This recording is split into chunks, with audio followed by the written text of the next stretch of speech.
Suldaan Maxamed Muuse Cune Faarax Deer oo ka mid ah odayaasha waxgaradka gobolka Togdheer ayaa maanta mar uu la hadlayay warbaahinta ayaa waxa uu faahfaahin ka bixiyay mudaharaadkii shalay ka dhacay magaalada Burco ee xarunta gobolka Togdheer sidoo kalena waxa uu tilmaamay mudaharaadkaasi iyo saameynta uu ku lahaa cuqaasha iyo odayaasha gobolka Togdheer dhanka kale waxa uu suldaanku dhaliilo kala duwan hogaamiyaha maamul goboleedka Khaatumo Cali Khaliif Galayd ugu dambeyn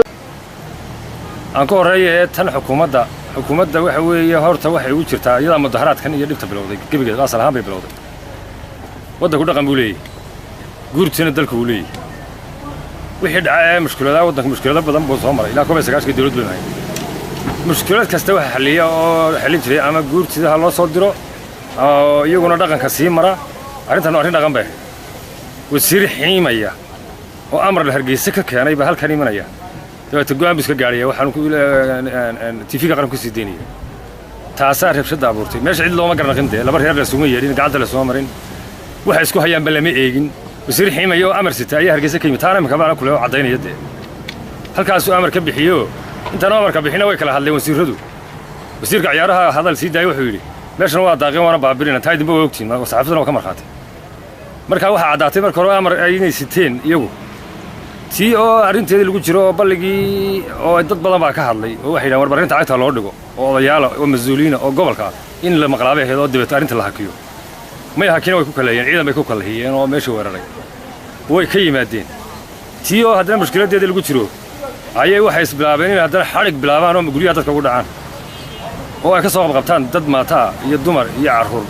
horta xukuumadda tan ku dhaliilay waa taas waa in la dhaliishaa qodob baa jira aniga khuseeyo oo aad halkan ka dhawaajisay oo ah in aad taageero u muujisay dhinac ka mid ah taas waxa weeye qoladan horta taageerada u muujiyay waa qoladii dulmiga tirsanaysay ilaahayna dulmiga haddii wuxuu yiri haddii ciddii islaamku wuxuu dhex gala marka hore dadka islaamka waa la dhex gala markay isqabtaan fidma dhacaysa islaamka waa la dhex gelaya labada qolo ee ishaya qolo aniga abtiyaashii weeye horta aan ku baree ama idin sheegay oo iyaga aniga oo ka soo jeeda qolana waxa weeyaan xagga waan mataanaan leeyahay waxba leeyahay mataanatiin baa leeyahay xaggaas labada reer saar qolana mataanaan qolana aniga way dhaleen waaba iyaga xaq badan yihiin horta marka hore saas baa inaad fahantaan dadka wanaagsan cidii gardaran aanu qabanana xaq baanu leenahay qolada aan markaa u hadlayay aan mataana ahayn aan taageerada u muujiyay way jirtaa وأنا لقى قرض حسان وقول أركاي سببت لقى قرض هذا وحوي ما هدان عيد بقرنا قينو مدعي مدعي علي بالي هذا قرضها أنا قشر علي هذا من لما مرين وحوي الدولة بارين تزور حق شيء لكن كيف يدافتي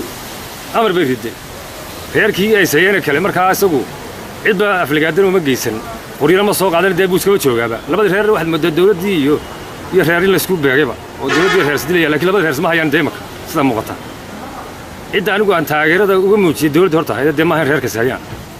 إما كرهير بين أما أحمد فارح اسمه هي نبي عبد الله ربه هذا دمي دجالمين وقتي قبل كده شو كان مهل كان يود فدين إذا لسريان السيد والدولة دي خير يرو مقالة رولة خير أقوياء كم ذا المقام مقالة دجا مركا عدة أنا لا هو متان كي خير تيجي منه تيوا الدولة ده هرت مركورة ما هاد خير بين أما أحمد فارح ما مركا لما بدأ سويته است من نوع بتيجي من نوع يعني كي لو هذا بين ما نوع ولو قلنا أبتي على السياحة أنا قاعد أدرد كل حاجة لينا هرت على السداس qofkii u qaatay inaan macnaha qolku si duulayo reer dawladda ana ay cid dad xaq leh warun imka kana wallahi dawladdu wali dhacay karant ama wasiirada ahaato ama madaxweynaha ogaaday inuu dalka oo madaxweynuhu yahay aniga igan kula hadlaya saddex goor baan codeeyay laba goor baan horta mar u dhacay mar kale aniga abtigay way hooyay ma saddexaad bay horta madaxweynaha wallahi saddex goor baan markii hore u dhacay iyo markii dambe mar walba isaga codeeyay kulmiyana waan ahaa meelan kaga baxay ma jirto ma garatay ما هي أنا معناه بهان شلون معارض أو مكان قرض معارض كذا صابرتي أنا من كل مياه أنا خيرت خمسة لكن مدحوينه هدي عدة دورتي وجرام وضك على راعه أنا وحنا ده هو يوضع قصرصة هو يعني قف كستم عدالة مدحوينه أقول معين وروح عاد حلال يفتي بالله والله أنت هراك أجي شوي هدي غير بنين هدي إحنا فرح هي أي نقطة عبد الله ربنا قرصور بارنا غير ولا حياة من مجال ودقنا أما كان قصية نقدر نقصية لما هرو ساقوي وأنوس بي حاجة مرة لقى أنا أقول لبضع صور هيروس هي مرنا كلا راعي منه كنت ما كدوني سوي لكن هذه حكومات الخير بدبينين دول ميسر هي بنين هذا دول ميسر أنا خير بنين مرفعين هذا كل شيء يعني حكومات دول مهمة وقلين وعدت كول حتى ma garatay cid alla cid kastoo xukuumaddu dulmi ku samaynayso oo magaalo waddanka ah anagu dadkaanu dulmiga lagu samayn baanu raacaynaa wax dhiboo kalena ma jiraan arrintaasuna arrin reer maaha laakiin arrin xukuumadda gaar oo khasaysa bay ahayd saas baad u fahantay waa malaya midhiga leeday haddii cid u baaqaysa boqolaal baa baaqay sudaankii ugu weynaa saaq baa baaqay waxay hadlayay fadhiya telefishinka sudaan maxamed sudaan cabdilqaadir boqolaal sudaan baa hadlay odayaal baa hadlay dowladda horta dhigaha anigu ay wax ku maqasho meeshay ku yaallaan saxaafaddaan weydiin doona insha allah indhahoodana inaanay waxba ku arag baan u malanaya dee wax gaara mooyaane taa xukuumadda waxba ugu baaqi maayo laakiin labada reer marka ay arrintu laba reer timaado waxaan ugu baaqaynaa arrintaa dee dad baa idinla noolo weeshaa laidinla joogaa garsoor baa loo baahan yahay ilaahay hortii baa loo gelaya arrintiina haddii wax dhibi jiraan deegaankan yarna waynu ku wada dhalannay ma weeye hadda marka hore waxaan ugu baaqayaa nabadgelyo iyo xasilooni dadka gobolkan togdheer ku wada dhaqanee walaalaha ah ayaa nabadgelyo ugu baaqayaa odayaal dhallinyaro haween oqaal dhammaantood dadku ha ka shaqeeyo nabaddu waxa ku kora oo ku nool ilaahay dadku abuuray xayawaanaadka cid kastaaba amni bay ku nooshay amni haddii la waayana salaad la tukan kari maayo ma ogtihin masaajidada waxaynu ku soo noqonay iyada oo laga goostay jiingadda waa kuwa ilaahay lagu caabudayey qofna kama xishoonin siyaasiga waxaa la yidhahdaana waa beenaale wey beenaaluhuna ummaddu buu isku dulayaa maanta haddii laba qof oo reer burcaa oo qof loo celi kuma jiro dadka laakiin waxa lala col yahay sanam baynu caabudnaa sanamkaa lala col yahay nin waliba wuxuu kunaya reer hebel oo reer hebel muxuu kaa qaaday bari hadda hebel ka war haddaad teeda mid shaksi ka midana wuxuu kuna waa nin wacanoo shaksi wanaagsan saaxiib badan marka dadku sidaasay isu dhaleen waa abti iyo inaadeer iyo walaalo waa dad islaama marka hore dadku waxaan kula talin lahaa nabadgelyada in la ilaaliyo dulmigana cidna aan la dulmin islaamnimada shayga tiirka waa waxa ka mid ah walaalkaa waxaad la jeclaataa baa li waxaad naftaada la jeceshay waa qodob walaalkaa xaq u hiili baa nebigu yidhi calayhi salaatu wasalaam oo ugu hiili saa li yaa rasuulullaahi maxaan ugu hiilinaa haddii laga gardaranyey garannay hadduu gardaranyey miyaan u hiilinaa wuxuu yidhi haayo ka qabtay gardarrada arrintaa yaree shaqaaqada ahee waqooyiga magaalada ka taagan labadaa reeree walaalahe wada dega weligood wada degi jiray xasilooni iyo nabadgelya ku wada joogi jireen anigu waxaan qabaa in arrintooda la siyaasadeeyey waxaan ugu baaqi lahaa nabadgelyo inay iyagu arrimaha ay dhammaystaan oo ay si wacan u dhammaystaan haddii ay arrintu ku yar adkaatana dadka jooga magaalada o dhan baa talkooda oo dad islaam ah oo ilaahay dartii u dhexgelaya si wacanna wax kala odhanaya arrintaa ayaan kor loo qaadin yaan la fududayn waxaan kaloo maanta halkan aan doonaya inaan ka ifiyo dowladda cali qalif kaga dhawaaqay dowladda cali ninka la yidhahdo madaxweynaha sheegtay cali qalif kale leeyahay saaxdheer madaxweynaha ku sheegtay ilaa hadda dhadhaab baan arkay xerada dhadhaab meesha leeyahay ayaa aad loogaga dabaaldegayay ninka dhadhaab joogay waddankiisaba ka cararay cali khaliif madaxweyne ka dhigi kari maayo madaxweyne raggii ka dhigi lahaas waxay joogaan hargeysa waxay joogaan burco waxay joogaan laascaanood waxay joogaan buuhoodle midna ma tegi karo cali khaliif dowlad heli maayee bahararsame reerka la yidhahdaa waa reerku ka dhashay wuxuu ahaa reer nabadgeliyo taariikh abad galajaac baa ka dhashay waxa weeye cabdiqani baa ayaad garanaysaan oo kii nabadda xidhay ee nabaddaa maanta somalilan lagu joogo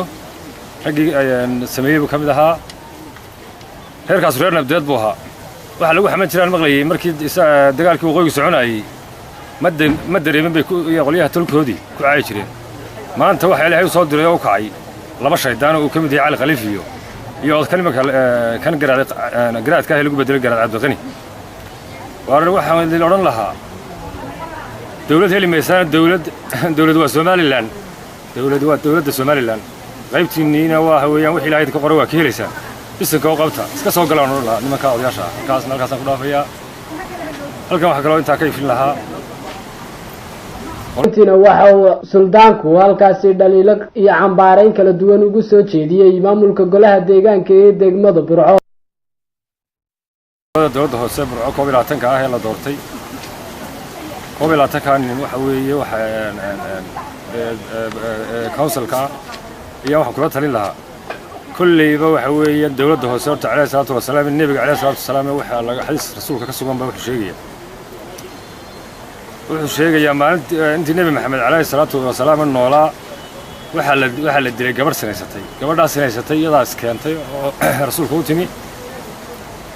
waxay tidhi arrintaasaan galay ha layga fuliyo maalintii la rajmiyey ayuu nebigu wuxuu yidhi calayhi salaatu wasalaam waxay toobad keentay hadduu toobad keeni lahaa ka cashuurta qaada marka hore ayaa gabadha ilaahay dembiga loogu dembi dhaafi lahaa buuli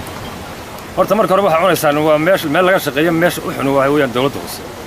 meesha xigtaana waa maxkamadaha labadaa qofka ka nabad galaa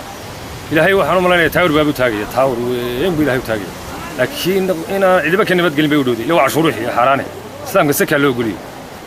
idinka marka hore shaqo wanaagsan aan ka shaqaynaynin maanta inaad haddana hantidii waddanka idinka oo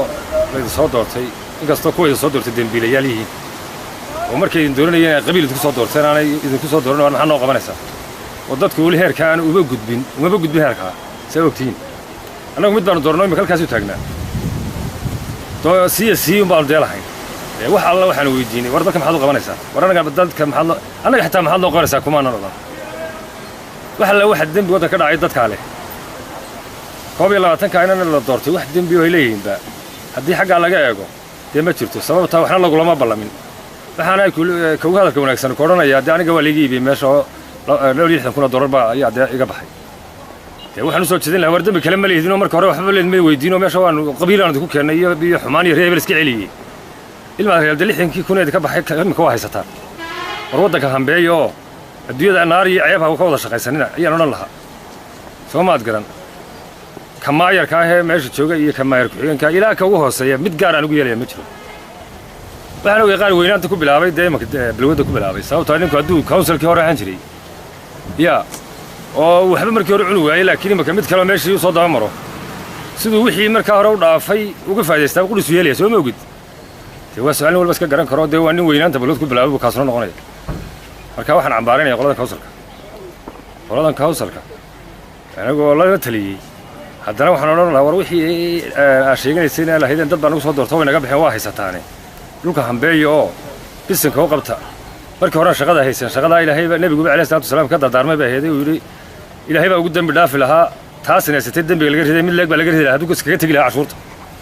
oo ilaahay siduu dooda odhan doona isagaa uga akhra waa kulle wadi dambaysa mar akhrina xasuusta dadkana waxaan ku odhan lahaa qofna ilaahay qofku haddii ilaahay aanu dullayn isagoo haddii aanu isdullaynin ilaahayba ma dulleeyo gebigiisaba dadku way arkayaan dhulka in la iibinayo way arkayaan in aan waxba loo qabanayn haddana way ku faraxsan yihiinoo waxa weeye hebel baa la soo cunayaa oo daantaa kale ku yaallaaye daantiina markay soo gaadho cid u iman mayso war daan walba way cunayaan marka dambena wallahi waxaan ka baqaya annaga niibiya laftayada oo lihaan baskaa soo raaca un saasaan anigu hadalkay ku soo gabagabaynaya waana mahadsantii wixii su-aalan way weydiin kartaa waaya suldaan shalayta waxaad ka hadashay mudaharaadkii ka dhacay magaalada burco waxaanaad si gaara u taagtay xukuumadda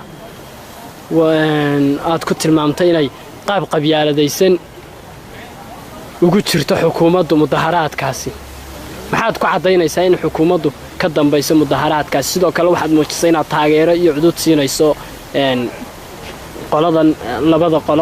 qolo ka mid a waa maxay sababtaas hadal wanaagsan weeyaan su-aal aan u baahnaa in la weydiiyo ayaan ahayd su-aalaha aan jecelahay in la weydiiyo saxaafaddu si markay wax waraysanayaan ay dadka weydiiyaanna waa ka mid arrintaas aan ka horreeya ee tan xukuumadda waxa weeye horta waxay ugu jirtaa iyadaa mudaharaadkan iyo dhibta bilowday gebigeeda asal ahaan bay bilowday waddanku dhaqan buu leeyahy guurtiina dalku buu leeyahy wixii dhaca ee mushkiladaha waddanka mushkilado badan buu soo maray ilaa 19 dawlad bay ahayd mushkilad kasta waxa xalliya oo xallin jiray ama guurtida ha loo soo diro oo iyaguna dhaqanka sii mara arrintan arrin dhaqan bay wasiir xiimaya oo amar la hargeysa ka keenay baa halkan imanaya dabeeta go'aan biska gaadhaya waxaan TV-ga qaran ku sii deynaya taasaa rabshada abuurtay meesha cid looma garanaqin dee laba reer la suma yeedhin gacanta la soo marin waxa isku hayaanba lama eegin wasiir xiimaya oo amar sita ayaa hargeysa ka yimid taana imika baana kule oo caddaynaya dee halkaasuu amar ka bixiyo intaan amarka bixina way kala hadleen wasiiradu wasiirka ciyaaraha hadal sii daayay wuxuu yidhi meeshan waa daaqeen waana baabirina taa idinba waa ogtiin saxaafaduna waa ka markhaatay marka waxaa caddaatay marka hore amar ay inay siteen iyagu tii oo arrinteedii lagu jiro oo balligii oo dad badan baa ka hadlay oo waxay yidhahan warbarinta cagta loo dhigo oo odayaala oo mas-uuliyiina oo gobolka ah in la maqlaabay ahayd oo dabeeta arrinta la hakiyo may hakina way ku kaleeyeen ciidan bay ku kalahiyeen oo meesha weeraray way ka yimaadeen tii oo haddana mushkiladeedii lagu jiro ayay waxay isbilaabeen inay haddana xadhig bilaabaan oo guryaha dadka ugu dhacaan oo ay ka soo qabqabtaan dad maataa iyo dumar iyo carruur horta xukuumadda taan ku dhaliilaya waa taas weeye waana ilada dhaliishaa qodob baa jira aniga khuseeya oo aad halkan ka dhawaajisay oo ah inaad taageero u muujisay dhinac ka mid ah taas waxa weeye qoladan hortaan taageerada u muujiyey waa qoladii dulmiga tirsanaysay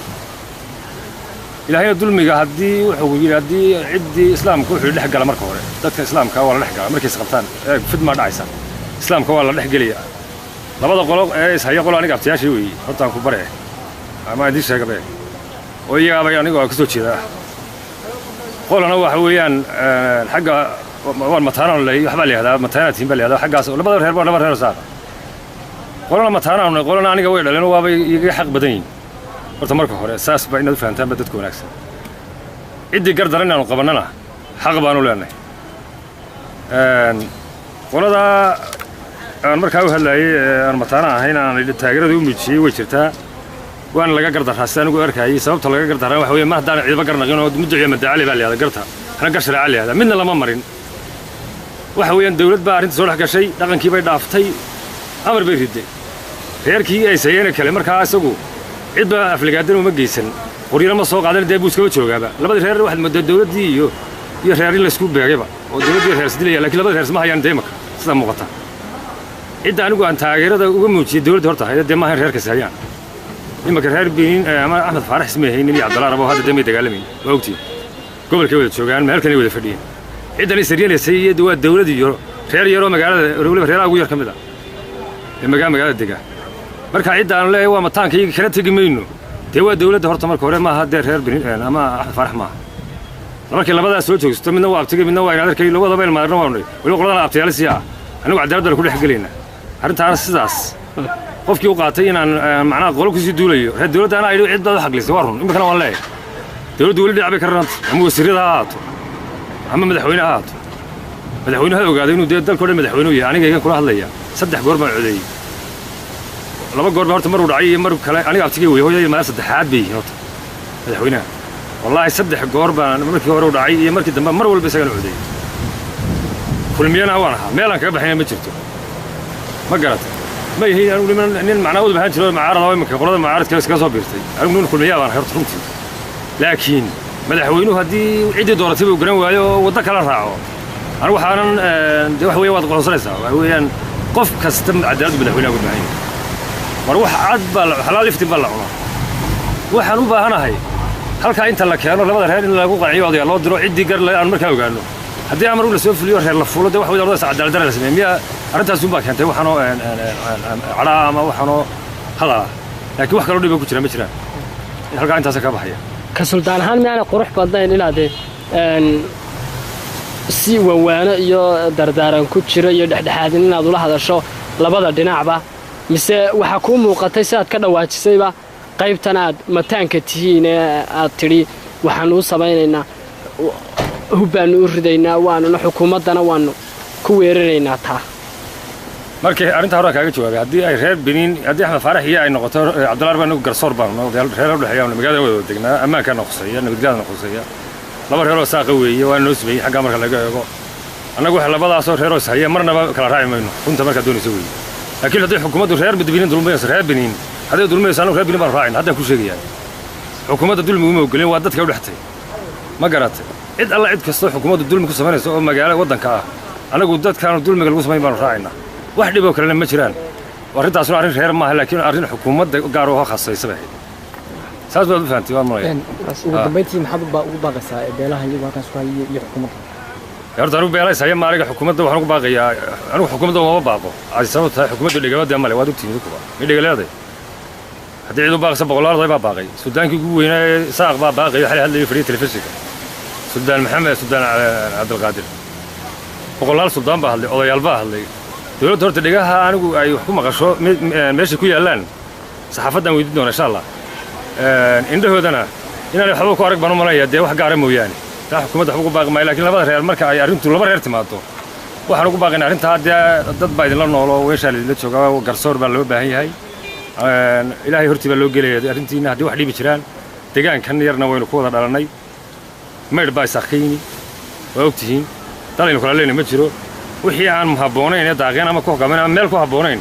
waa la idinla arkaya annagaana u garsooraynaa dadku haddii ay ama cidda iyagu doonaanba qofka gaday dadafeeyaan waa yelkadiis laakiin waa loo garsoorayaa waa ilaahay dartii baa lagu garsoorayaa waxna ka dhici maayaan kamana dhici doonaan insha allah nabadgelyada inay labadeeda qoloba isdajeer dhulka dhigaan arrintu baan ugu baaqayaa dadkuna lagu dhex joogo ama bari haata ama galbeed haata odayaal isku dhufaho odayaashii nabadda ahaa la yaqaanay dadkii nabadda ka talin jireen colaadda ka talin jirin baa gelaya ballidana balligana way soo eegayaan meesha way tegayaan ballida gaalo way kala eegayaan